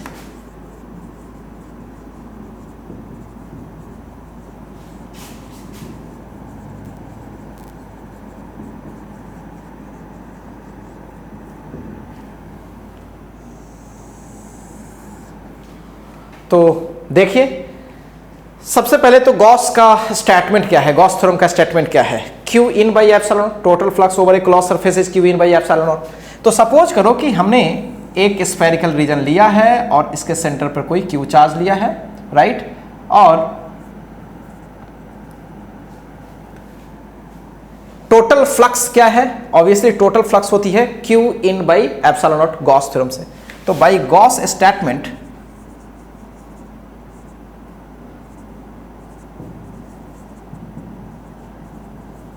टोटल फ्लक्स कितनी हो जाएगी, Q by epsilon not. Clear है, पहली चीज तो ये। और एक चीज और आप बताएं, क्या फ्लक्स का डेफिनेशन जो होता है, फ्लक्स का जो डेफिनेशन होता है उसके वजह से फ्लक्स कैसे निकालते हैं? तो by definition of flux, flux की डेफिनेशन कहती है कि अगर आपको किसी क्लॉज सरफेस पर निकालनी होगी तो E डॉट डी ए करनी पड़ेगी। क्लियर, तो यही बोलता है ना E डॉट डी ए, जो आ जाए वैल्यू इसका। लेकिन गॉस बोलते हैं डायरेक्ट की नहीं, क्यू इन जितनी होगी डिवाइडेड बाई एप्सिलॉन नॉट वही हो जाएगी। तो क्यू इन टोटल, राइट, उन सब पे हम आएंगे, अभी फिलहाल अभी प्रूफ कर रहे हैं नॉर्मल सा। तो देखिए E डॉट डी ए, अगर मैं छोटा सा सेक्शन लिया E डी ए और उस जगह इंटेंसिटी E, तो उसके बीच एंगल ऑब्वियसली 0 डिग्री है, तो cos 0। अगर मैं E देखूं तो हर जगह E ऑब्वियसली क्या होगी, सेम ही होगी, सेम डिस्टेंस है। तो E को बाहर कर लिया और हमने DA का इंटीग्रेशन किया, और DA का हम क्लॉज इंटीग्रल कर लेंगे, मतलब पूरे सरफेस का करेंगे, तो ऑब्वियसली 4 पाई आर स्क्वायर आ जाएगा। वो इसको सेकंड मान लेते हैं। फ्लक्स चाहे गॉस के स्टेटमेंट से निकाले, फ्लक्स चाहे फ्लक्स के डेफिनेशन से निकाले, दोनों क्या होगी, सेम होगी। दोनों को इक्वल करते हैं फटाफट। जैसे ही दोनों को इक्वल करेंगे तो we have Q by epsilon naught equals E times of 4 pi capital R square. So E will be what, Q by 4 pi epsilon naught R square. ये इंटेंसिटी है। And what is the intensity? This is the force experienced by unit positive charge. तो अगर मैं इसको थोड़ा सा ऐसे लिख दूं, इसको मैं ऐसे लिखूं कि this is the force on 1 coulomb charge, right. तो दरअसल ये क्या है, 1 कूलम चार्ज पे फोर्स है, यानी ये क्या है, 1 by 4 pi epsilon naught R square into Q into 1, right, ऐसा है करके। अब ध्यान से देखो तो ये चीजें मिल रही है। तो ये दरअसल क्या है, ये किस फॉर्मूला से हम बना रहे हैं, ये तो कूलम्स लॉ है ना। सोचो 1 by 4 pi epsilon not Q1 Q2 by R square. So this is the Coulomb's law. Clear है? तो साफ क्लियर है कि अगर हमसे कोई पूछे कि कूलम्स लॉ गॉस थ्योरम से कैसे निकालना है, तो क्या करनी है, एक स्टेटमेंट यूज करके फ्लक्स निकालनी है Q in by epsilon not, और एक फ्लक्स की डेफिनेशन यूज करके Q फ्लक्स की वैल्यू निकाल लेनी है, और दोनों को इक्वेट कर लेनी है। और जैसे ही इक्वेट करेंगे तो इंटेंसिटी मिल जाएगा, और इंटेंसिटी मिला मतलब आपको कूलम्स लॉ ही मिल रहा है, क्योंकि इंटेंसिटी भी एक फोर्स ही होती है, लेकिन 1 कूलम चार्ज पे होती है। सो क्लियर, तो ये चीज हमने प्रूफ कर लिया। ठीक है, इसको कॉपी कीजिए। तो अब मैं क्या करता हूं, कुछ छोटे छोटे और अच्छे सवाल मैं आपको गॉस थ्योरम पे बताता हूं। ठीक है, इसको कॉपी किया जाए।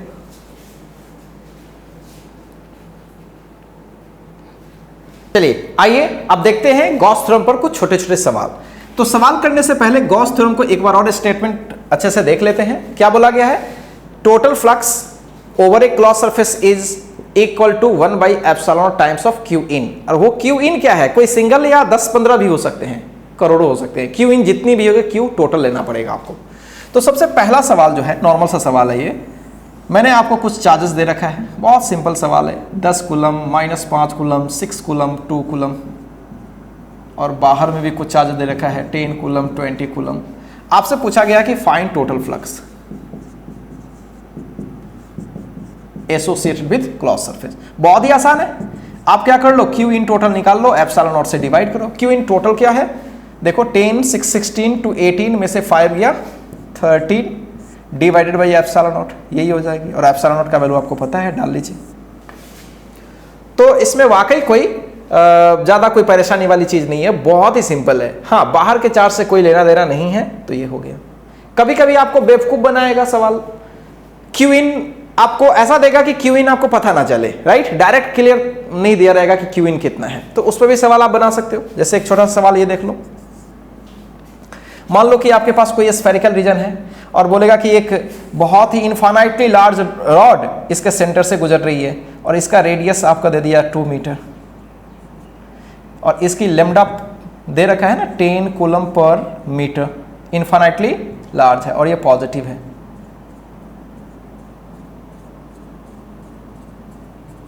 तो आपसे पूछा गया कि बताइए फ्लक्स क्या होगी। तो अब आपके दिमाग में हो रहा है सर कुछ चार्जेस बाहर है कुछ चार्जेस अंदर है, तो हमें तो फ्लक्स इनसे मतलब है ना। अब चार्ज कैसे निकाले, तो कितनी रॉड की लेंथ इस पूरे स्फेरिकल रीजन से गई हुई है, ऑब्वियसली 4 मीटर, 2 इधर और 2 इधर, 4 मीटर। तो 4 मीटर पर चार्ज जो होगी क्या वही इन वाली होगी, बिल्कुल। तो हमें तो क्यू इन से मतलब है ना। तो सोचो तो क्यू इन कितना होगा इस सवाल में, obviously lambda times of length, और लेमडा कितना है 10, और कितनी लेंथ इसके अंदर में है वो है 4 मीटर की। तो 40 कूलम की चार्ज अंदर में हो गई, इसलिए फ्लक्स हो गया 40/ε0। क्या वाकई इसमें कोई दम है, बिल्कुल नहीं, बहुत ही सिंपल सवाल है। क्लियर। और भी सवाल कर लेते हैं, एक छोटा सा सवाल करते हैं इसे। मान लीजिए कि आपके पास कुछ इस तरह का सिस्टम है,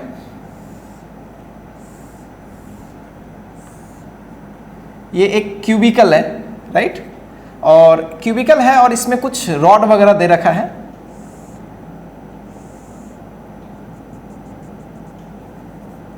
इसकी लेंथ 1 मीटर है और इसकी लेमडा गिवन है 2 कूलम पर मीटर। क्लियर। और इसमें एक यहां पे भी कुछ चार्जेस दी गई है और ये क्वार्टर सर्कुलर पार्ट है जिसकी सिग्मा दे रखा है ना, ये सरफेस वाला है, इसके सिग्मा है 4 कूलम पर मीटर स्क्वायर और यहाँ से यहाँ तक की जो डिस्टेंस है वो 1 मीटर है।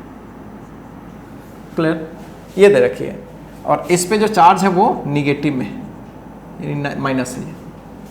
तो आपसे पूछा गया है कि आप बताएं टोटल फ्लक्स इस रीजन से कितनी होगी।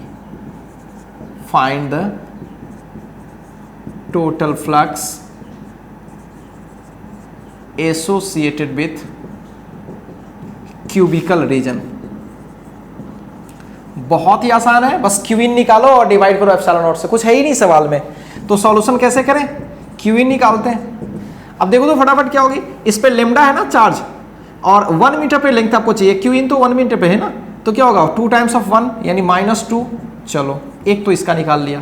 इसका देखो, अब इसमें ध्यान से देखोगे तो इसका पूरा चार्ज एरिया पे फैला हुआ है और एरिया सरफेस चार्ज डेंसिटी कितना है भाई 4 कूलम पर मीटर स्क्वायर। तो इसका एरिया निकालना पड़ेगा और आपको पता है ना कोई क्वार्टर अगर सर्कुलर पार्ट है तो इसका एरिया क्या होगा, पाई आर स्क्वायर का 1/4, पाई आर स्क्वायर का 1/4, तो pi into r square 1 square by 1/4 कर लेते हैं, राइट। तो ये तो मैंने एरिया निकाला अभी फिलहाल, और एरिया में हम सिग्मा से मल्टीप्लाई करेंगे तभी तो मिलेगा ना चार्ज। तो ये हो गया पाई/4 और सिग्मा कितना है 4। क्लियर है। तो ये दोनों कट गया और इस तरह से -2 प्लस पाई और ये हो गया क्यू इन। तो -2 प्लस पाई का वैल्यू 3.14 आपको पता ही है, तो ये हो जाएगा 1.14 कूलम। अब हमें क्या चाहिए, फ्लक्स चाहिए, तो क्यू इन डिवाइडेड बाई ε0। बहुत ही आसान है। क्लियर है। तो इस तरह के सवाल आपसे पूछा जा सकता है। तो कुल मिलाकर के सारे जगहों पर आप क्या देख रहे हो कि बस केवल और केवल क्यू इन निकालनी है और ε0 से डिवाइड करनी है, अपने आंसर होते चले जाएंगे। तो चलिए कुछ बहुत ही बेसिक सवाल मैं कर रहा हूं, अब थोड़ा थोड़ा लेवल में बढ़ा के आगे बढ़ता रहूंगा, ठीक है। तो पहले आप इस चीज को कॉपी,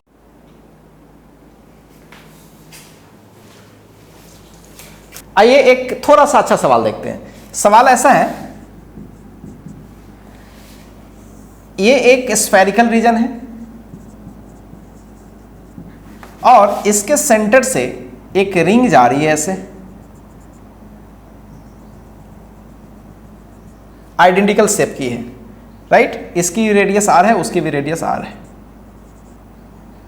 इसके सेंटर से ऑफ कोर्स ये जा रहा होगा, ठीक है। तो सवाल ये है कि अगर इस पे Q चार्ज है, इस पूरे रिंग पर प्लस Q चार्ज थी, तो कुछ पार्ट अंदर घुसी हुई है, आप देख लिए ध्यान से, इस स्फेरिकल रीजन के अंदर कुछ पार्ट इसकी घुसी हुई है, लेकिन क्या पूरी चार्ज घुसी हुई है? नहीं, थोड़ी सी पार्ट घुसी हुई है। तो आपसे ये पूछा गया था कि फाइंड फ्लक्स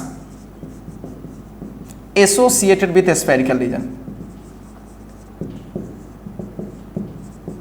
स्फेरिकल रीजन से आपको फ्लक्स निकालनी है। ऑब्वियसली बात है, क्यू इन निकाल ले, अपना आंसर हो जाएगा Q in divided by epsilon not. अब क्यू इन कैसे निकाले? अब थोड़ा अकल लगाओ। इसका सेंटर से ये वाला और इसके सेंटर से ये वाला, ऐसा कुछ सिचुएशन दिया हुआ था, राइट। अब थोड़ा अकल लगाओ कि ये कितना इसका लेंथ है जो इसके अंदर घुसी हुई है, राइट, या कितनी चार्ज घुसी हुई है, राइट, वो पहले निकालो, सोचो। अब थोड़ी अकल लगाते हैं। अगर मैं यहां से इसको यहां से मिला रहे हैं और इसको हम यहां से मिला रहे हैं, राइट, सोचो तो क्या ये डिस्टेंस और ये डिस्टेंस इक्वल होगी? बिल्कुल। यहां से यहां सेंटर है तो ये आर हो जाएगी और ये भी क्या हो जाएगी? आर। और ये तो आर है ही, देखो सेंटर से यहां तक, इसके सेंटर से यहां तक तो आर ही होती है ना। तो ऑब्वियसली ये क्या हो गया? एक इक्विलेटरल ट्रायंगल, तो ये 60 हो गया। सिमिलरली अगर मैं इधर मिला दूं तो ये भी क्या हो गया? 60। तो इधर भी क्या हो जाएगा? 60 और इधर भी क्या हो जाएगा? 60। सोचो, क्या बहुत ही आसान है फिर। तो सोचो, अगर मैं इसके सेंटर पर इस रिंग को सोचूं तो रिंग के सेंटर से देखूं तो ये कितना एंगल पर है? 120 पर। कितने पे है ये? 120 पर। तो थोड़ा अकल लगाओ, पूरी चार्ज 360 पे है। पूरी चार्ज कितने पे है? 360 पे फैली हुई है। तो सोचो, अगर 360 डिग्री पे अगर क्यू चार्ज है तो 1 पे कितनी होगी? Q by 360 degree. तो यहां पे कितने एंगल पे है ये? सोचो, ऑब्वियसली 120 पे है, तो 120 पर कितनी हो जाएगी? 120। सो क्यू बाई 3 हो जाएगा। तो क्यू इन कितना है? इस पर चार्ज कितनी होगी? Q by 3। So Q in कितना हुआ है स्फेरिकल रीजन के लिए? Q by 3। इसलिए फ्लक्स कितनी हो जाएगी? Q by 3 epsilon not. Clear है? तो क्या ये बेहद आसान सवाल है? ठीक है, चलिए एक सवाल और देखते हैं।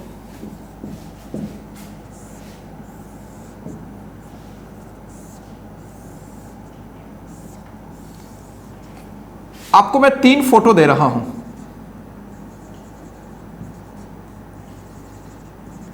और आपसे मैं पूछ रहा हूं कि बताइए तीनों में फ्लक्स क्या होगी।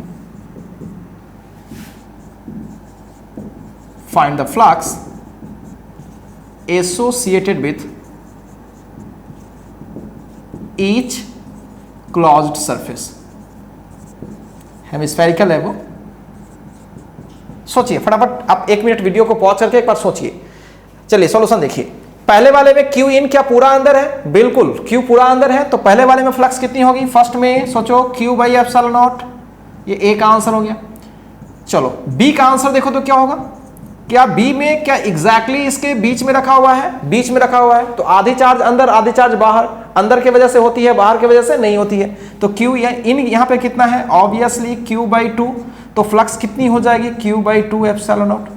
अगर सी को देखो तो क्या कोई भी चार्ज अंदर है? बिल्कुल नहीं, जो भी चार्ज है वो सब बाहर है। तो क्यू इन कितनी हो जाएगी? 0। तो क्यू इन 0, तो फ्लक्स कितनी हो जाएगी? 0 बाई एप्सिलॉन नॉट 0। क्या क्लियर समझ में आ रहा है? तो इसमें क्यू इन बस डिसाइड करना है और आंसर्स कर लेनी है। ठीक है, तो चलिए इस वीडियो सेशन को हम लोग यहीं तक रखते हैं और अब आने वाले जो वीडियो सेशन होंगे उसमें धीरे धीरे मैं लेवल बढ़ाते हुए और कुछ अच्छे सवाल करूंगा और फिर उसके बाद गॉस थ्योरम के एप्लीकेशन पे आ जाएंगे, जो कि बोर्ड कंपटीशन सबके लिए इक्वली इंपॉर्टेंट है। ठीक है, तो होपफुली आपको ये वीडियो सेशन काफी अच्छा लगा होगा और इसी तरह से आप वीडियो को अच्छे से वॉच करते रहिए और सब चीजों को नोट भी करते रहिए, फील भी करते रहिए। Right, so thank you for watching.